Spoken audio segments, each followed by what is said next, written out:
یاد رکھو اسے عشق کہا جاتا ہے، اور جب عشق ہو جاتا ہے نا تو پھر بندہ تڑپ کر کہتا ہے اے عشق تیرے صدقے جلنے سے چھٹے سستے، جو آگ بجھا دے گی وہ آگ لگائی ہے، جو آگ بجھا دے گی وہ آگ لگائی ہے، عشق کہا جاتا ہے۔ اس کے بعد کہتے ہیں بلال کبھی آئے ہی نہیں مدینہ، اللہ اکبر، اسے عشق کہا جاتا ہے۔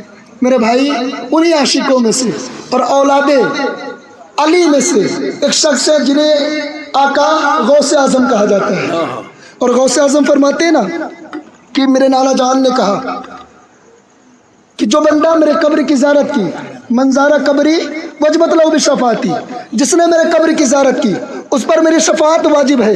اللہ اکبر، غوث اعظم کہتے ہیں سنو میرے نانا جان نے اس وقت کہا تھا جس نے میرے قبر کی زیارت کی اس پر میری شفاعت واجب، میں اس کا بیٹا عبد القادر جیلانی کہتا ہوں کہ جس نے بغداد کے اس گلی سے جہاں میرا مدرسہ ہے وہاں سے جو گزر جائے اس پر عبد القادر جیلانی کا شفاعت واجب ہے، اس پر عبد القادر جیلانی کا شفاعت واجب ہے یار، اسے غوث اعظم کہا جاتا ہے۔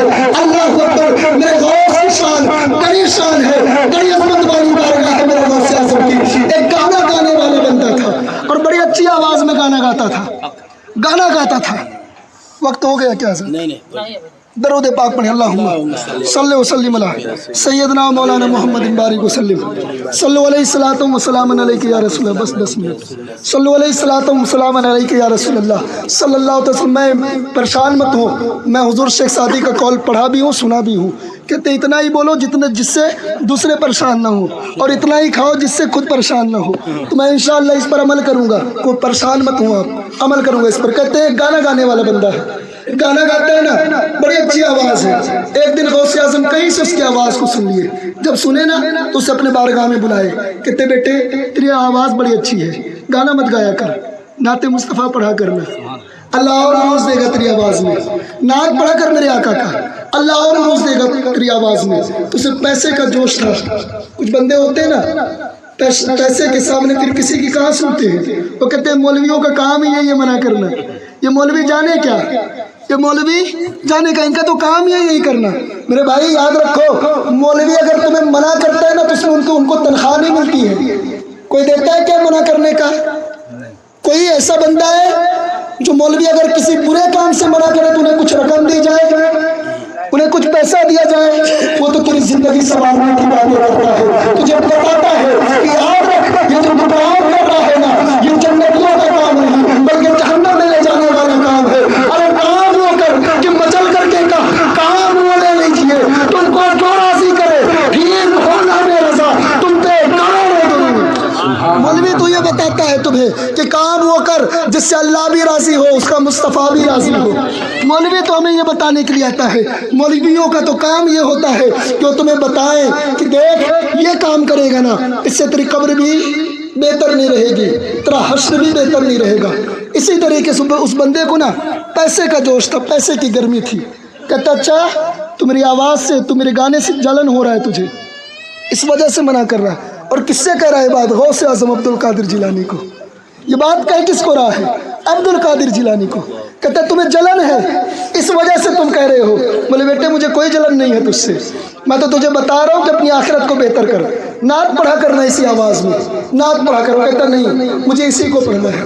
کچھ دن گزرے نا، اللہ تبارک، یاد رکھو اللہ فرماتا ہے تبارک الذی بیدہ الملک وہو علی کل شیء قدیر الذی خلق الموت والحیات۔ قرآن پاک کی آیت ہے نا، تبارک الذی بیدہ الملک، بابرکت ہے وہ ذات جس کے ہاتھ میں ساری کائنات کی جو ہے ملکیت ہے، بابرکت ہے وہ ذات جو بادشاہ ہے ساری کائنات کا، وہو علی کل شیء قدیر، اور وہ جو چاہے جب چاہے جیسا چاہے کرے، ہاں جب چاہے جو چاہے جیسا چاہے کرے، جسے چاہے عزت دے دے۔ اب اگر تفسیر صراط الجنان پر تفسیر کروں تو جسے چاہے عزت دے دے، جسے چاہے بلندی دے دے، جسے چاہے عروج ارتقاء سے نواز دے، اور یاد رکھو جسے چاہے پستی دے دے، جسے چاہے مفلسی میں ڈال دے، جس سے چاہے جب چاہے عزت کو چھین لے۔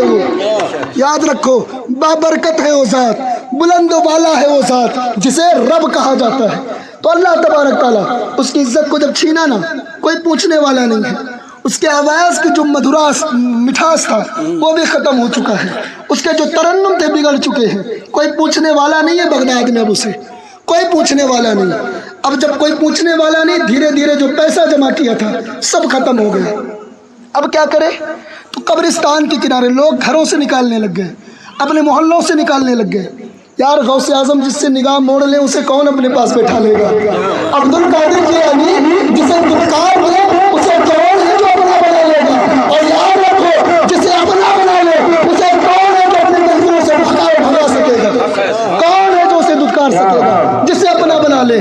میرے بھائی وہ ایسی بارگاہ ہے نا جہاں دولت نہیں دیکھی جاتی ہے، وہ بارگاہ ہے جہاں عزت نہیں دیکھی جاتی، دولت نہیں دیکھی جاتی۔ اگر وہاں دیکھا جاتا ہے تو دل دیکھا جاتا ہے، دل دیکھا جاتا ہے۔ وہاں دیکھی جاتی ہے تو یہ دیکھا جاتا ہے اس کا نیت کتنا صاف ہے، نیت کیسی ہے اس کی۔ تو اچھی نیت کے ساتھ ان محفلوں میں بیٹھا کرو۔ کہتے ہیں جب کوئی پوچھنے والا نہیں، قبرستان کے دروازے پر بیٹھ کر بھیک مانگنے لگ گیا۔ جب بھیک مانگنے لگ گئے نا تو غوث اعظم کا گزر ہوا، غوث اعظم نظر انداز کر کے چلے گئے، اور جب اپنے مدرسے میں گئے تو اپنے ایک شاگرد کو بلائے، بولے سن فلاں جگہ پر ایک بھکاری بیٹھا ہے، کئی دن سے بھوکا ہے، فلاں مقام پر ایک بھکاری بیٹھا ہے، کئی دن سے بھوکا ہے، جا یہ کھانا لے، یہ رقم لے، اس تک پہنچا دے۔ یہ کھانا اپنے تو اپنے غیروں کے بھی کام آتے ہیں نبی والے، اپنے تو اپنے غیروں کو بھی نوازتے ہیں۔ اللہ اکبر۔ یار میری بات میرے ذہن میں ایک اور بات آ رہی تھی مگر میں نہیں جاؤں گا ادھر کیونکہ وقت کی بڑی قلت ہے، بس چند منٹ میں اور چند لفظوں میں میری تقریر جو ہے ختم ہو جائے گی۔ سنو، اپنے تو اپنے غیروں کو نوازتے ہیں۔ شاگرد کو بلایا، بولے یہ لے، یہ کھانا لے، اور وہ جو بیٹھا ہوا ہے نا اس راستے پر جانا، قبرستان کے گیٹ پر ایک فقیر بیٹھا ہے اسے دے دینا۔ جب یہ گیا نا یہ شاگرد جاتے ہیں، جانے کا غور کو شاگرد کن کے ہیں؟ غوث اعظم کے شاگرد کن کے ہیں؟ غوث اعظم کے۔ میں تو کہتا ہوں یہ بھی اللہ والے ہوں گے، کیونکہ جب اللہ والے اپنے نگاہوں پر رکھ لیتے ہیں تو اسے بھی اللہ والے بنا دیا کرتے ہیں۔ غوث اعظم کے شاگرد ہیں، اللہ اکبر۔ لے کر گئے تو کہتے یہ کھانا لایا ہوں تمہارے لیے اور یہ کچھ رقم ہے۔ تو بندہ اوپر سے نیچے دیکھا اور دیکھ کر کہتے اسے کون بھیجا ہے؟ اوپر سے نیچے دیکھا، دیکھ کر کہتے کون بھیجا ہے، کس نے بھیجا ہے؟ بولے کیوں؟ بولے نہیں تم مجھے بتاؤ بھیجا کون ہے؟ بولے بھیجنے والے نے منع کیا ہے۔ بولے میں سمجھ گیا کون بھیجا ہے۔ بولے یہ دینا فاطمۃ الزہرا کے لاڈلوں کا کام ہے، کسی کو بانٹنا شیر خدا کے دلاروں کا کام ہے۔ ہر کوئی تقسیم نہیں کیا کرتا، اگر تقسیم کرتے ہیں تو محمد رسول اللہ کے گھر والے دیا کرتے ہیں۔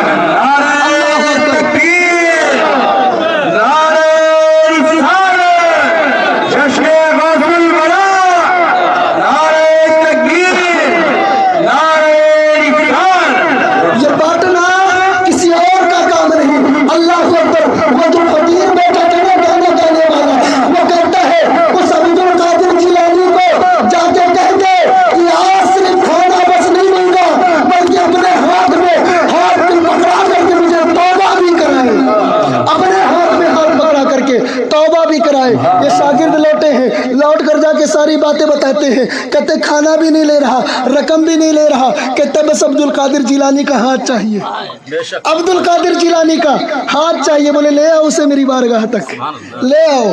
جب لایا گیا نا بولے بتا کیا چاہیے؟ بولے حضور توبہ کرنا چاہتا ہوں، حضور توبہ کرنا چاہتا ہوں۔ بولے توبہ؟ بولے سن مجھے عبد القادر جیلانی کہا جاتا ہے، یاد رکھ۔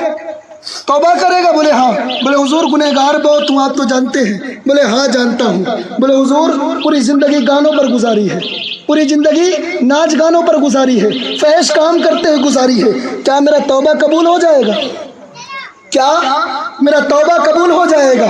اللہ اکبر۔ اتنا کہا نا غوث اعظم نے ہاتھ پکڑا، اپنے طرف کھینچا اور کہا سن اس ہاتھ کو عبد القادر جیلانی کا ہاتھ کہا جاتا ہے، یاد رکھ عبد القادر جیلانی جب توبہ کرانا جانتا ہے تو گناہوں کو بخشوانا بھی جانتا ہے۔ سن اس وقت تک عبد القادر جیلانی کو چین نہیں ملے گا میدان محشر میں جب تک وہ تیری بخشش نہ کروا لے گا۔